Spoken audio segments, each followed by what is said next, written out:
सम्राट चौधरी का एक बयान आया है कि नीतीश कुमार मानसिक रूप से बीमार हो चुके हैं, उन्हें अब घर पे या आश्रम में उन्हें चले जाना चाहिए। देखिए, सम्राट चौधरी को कहा जाता है विवादों का सम्राट, यानी सम्राट चौधरी, ठीक है। वो जो पगड़ी अपने माताजी के श्राद्ध में जो बांधे हुए थे ना, इस तरह से उनका जो सोचने समझने का जो शक्ति है वो नस दब गया है, इसलिए इस तरह का वो बयान दे रहे हैं। जिस माननीय मुख्यमंत्री नीतीश कुमार जी का बुद्धि और विवेक और उनके कार्य कुशलता को बिहार ही नहीं पूरा देश मानता है, उनको वो इस तरह के कहते हैं। अगर जो इस स्थिति है तो उनको सबसे पहले समझना चाहिए सम्राट चौधरी की कि उनकी राजनीतिक स्थिति क्या है।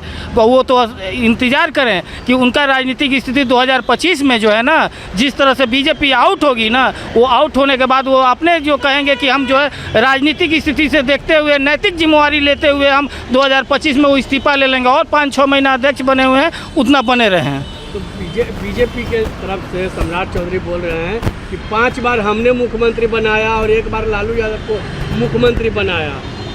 वो तो अपने पिताजी को भी कह सकते हैं, वो कुछ भी कह सकते हैं। सम्राट विवादों के सम्राट हैं, कुछ भी कह सकते हैं। अपने पिताजी का भी कह सकते हैं कि हम ही उनको मंत्री विधायक बनाए हैं, ठीक है। उनके पिताजी थे ना 2015 में जिम्मेवारी लेकर के और इस्तीफा दिए ना, हम क्या अध्यक्ष बने थे और स्थिति ऐसा हुआ कि हम हार गया सब। तो राजनीतिक रूप से अध्यक्ष पद तो छोड़े ही, राजनीतिक रूप से भी वो संन्यास ले लिए राजनीति से। उसी तरह से उनका स्थिति होने वाला है। सम्राट चौधरी जी का इस तरह से बयान दे करके वो अपना राजनीतिक हाशिए पर जा रहे हैं।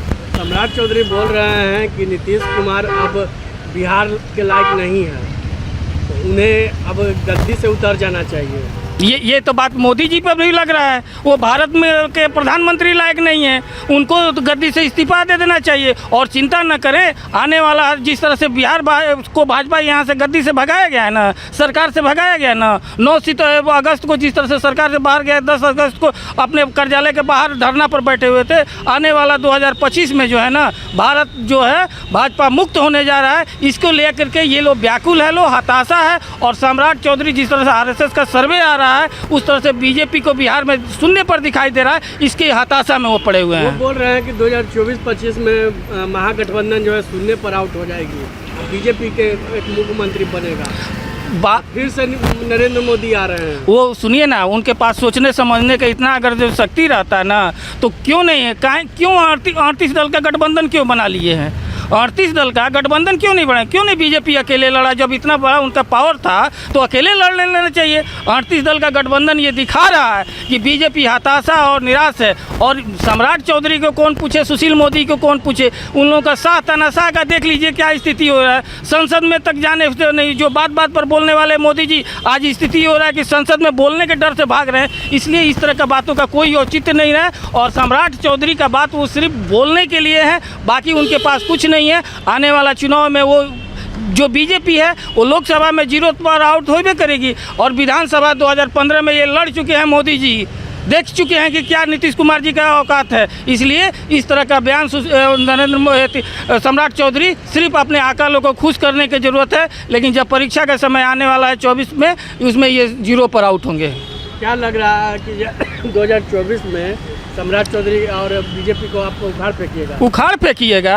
अरे ये लोग अपने उखड़े हुए हैं आज के डेट में। और सम्राट चौधरी कहाँ है जी? सम्राट चौधरी का तारापुर अपना विधानसभा में स्थिति ये हुआ कि वहीं से नहीं हारे हुए हैं, उनके पिताजी हारे हुए हैं। वहाँ से हमारा जदयू का उम्मीदवार जीता हुआ, और ये भरसक कोशिश की हराने के लिए। एक साथ रह करके भी ये पीठ में छुरा भोंकने वाले हैं लोग। ये लोग का क्या स्थिति है? और तारापुर में अपने पहले क्षेत्र में तो जिता लें, अपने विधानसभा में तो जिता लें, एक प्रोग्राम तो कर लें। वहाँ का हमारा जो विधायक है वो एकदम एक मुश्त और ताली ठोक करके जो है जीतता है। तो इसलिए बीजेपी का जो है, बीजेपी एकदम डरपोक पार्टी है। इन लोगों के पास जिस तरह से आज तक हवा बना कर रहा है, जिस तरह से धर्म के नाम पर, जिस तरह से शमशान कब्रिस्तान पर जिस तरह से टीका टोपी पर बात करती है, अब देश की जनता जान चुकी है और इसलिए इनको निकाल कर रही है। क्या बिहार में जंगल राज पार्ट 3 आ गया? सम्राट चौधरी बोल रहे हैं। वो तो है ही है। वो जाके उत्तर प्रदेश में है ना, किस तरह का राज है उत्तर प्रदेश में देख लीजिए। जा करके आप यथी में मध्य प्रदेश में देख लीजिए। अब मणिपुर में कितना है ना सरकार उनका। मणिपुर में कौन राज आया है? कौन राज है मणिपुर में? जहाँ मुख्यमंत्री मान रहा है कि ऐसे 100 से ज़्यादा घटनाएं घटी हुई हैं। शर्म नहीं आता है इन लोगों को बोलने में इस तरह का बिहार के बात में। बिहार के यहाँ बेटियों का देश में उदाहरण है कि पंचायती राज में ज़्यादा 50% आरक्षण मिला है। सबसे ज़्यादा बेटियों का अधिकार अगर बिहार ही देने वाला है, माननीय मुख्यमंत्री नीतीश कुमार ही देने वाला है। इस तरह का बात बोलने के पहले सम्राट चौधरी को पढ़ लेना चाहिए, लेकिन वो तो फर्जी डिग्री के आधार पर जो है अपना लिख रहे हैं। आज तक वो तो डिग्री तक दिखाते नहीं रहे, हमारे मांग होते रहा गया, लेकिन किस स्कूल से किस कॉलेज से पढ़े हैं उसका तक चर्चा नहीं की है। इसलिए सम्राट चौधरी की बात को कोई तवज्जो देने की जरूरत नहीं है। राहुल गांधी जिस तरह से कोर्ट से बड़ी राहत मिली है, कैसे इसको देख रहे हैं? ये न्याय का जीत है।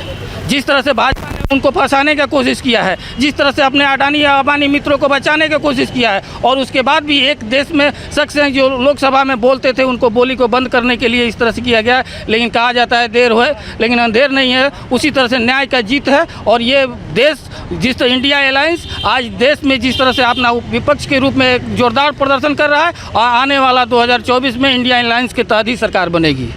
अगर ये वीडियो पसंद आई और वह बिहार के राजनीति और बिहारियत से सरोकार रखेनी तो सब्सक्राइब बटन दबा के चैनल के सब्सक्राइब कर ली। ओजे एगो घंटी बा, ओकरा बटन दबा देला से कुल सटीक और मारक खबर रुआ मुफ्त में मिल जाई। अगर रुआ पत्रकारिता के हमनी के नया प्रयोग में सहयोग कर चाहतानी तो ज्वाइन बटन दबा दी। पेटीएम नंबर नोट कर ली